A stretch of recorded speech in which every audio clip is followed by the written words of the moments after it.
হঠাৎ একদিন একটা ছেলে তার মাকে বলল, মা, আমি তোমার দুধের ঋণ শোধ করতে চাই, তুমি আমার থেকে কি চাও বলো। তখন মা একটু কষ্ট পেয়ে চুপ করে থেকে বলল, বাবা, তুই তো বাজার থেকে রাতে আসবি, আসার সময় আমার জন্য একটা কলা নিয়ে আসিস। ছেলেটি রাতে বাড়ি ফেরার সময় মায়ের জন্য একটা কলা নিয়ে আসে সুন্দর দেখে।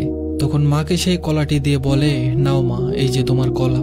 তখন মা বলে, না বাবা, কলাটি তোর কাছেই রাখ, আমি যখন চাইবো তখন আমাকে দিস। আর হ্যাঁ, রাতে ঘুমানোর সময় কলাটি বুকে নিয়ে ঘুমাবি। তখন ছেলেটি বুকের উপর কলা রেখে ঘুমিয়ে পড়ে। সকালবেলা মা যখন কলাটি চাই তখন ছেলেটি বলে, মা, আমি তো কলাটি বুকের উপর রেখে ঘুমিয়ে পড়েছিলাম, আমার পিঠের নিচে পড়ে কলাটি চ্যাপ্টা হয়ে গেছে। তখন মা বলে, দেখ বাবা, সাধারণ একটি কলা বুকের উপর নিয়ে ঘুমাতে পারিসনি, চ্যাপ্টা করে ফেলেছিস। আর আমি মা 9 মাস তোকে গর্ভে রেখেছি, তারপর পৃথিবীতে আসলি, ডান পাশে প্রস্রাব করে দিলি, তাই তোকে বাম পাশে রাখলাম, বাম পাশেও প্রস্রাব করে দিলি, তারপর তোকে বুকের উপর রাখলাম, বুকের উপরও প্রস্রাব করে দিলি। আমি মা নিজেই ভেজা জায়গায় শুয়ে তোকে শুকনো জায়গায় রাখলাম, কই, আমি তো তোকে চ্যাপ্টা করে ফেলিনি। তখন ছেলেটি মায়ের পা ধরে কান্না করতে করতে বলে, মা, আমি তোমার ঋণ কখনো শোধ করতে পারবো না, সময় থাকতে নিজের মাকে ভালোবাসুন। ধন্যবাদ সবাইকে।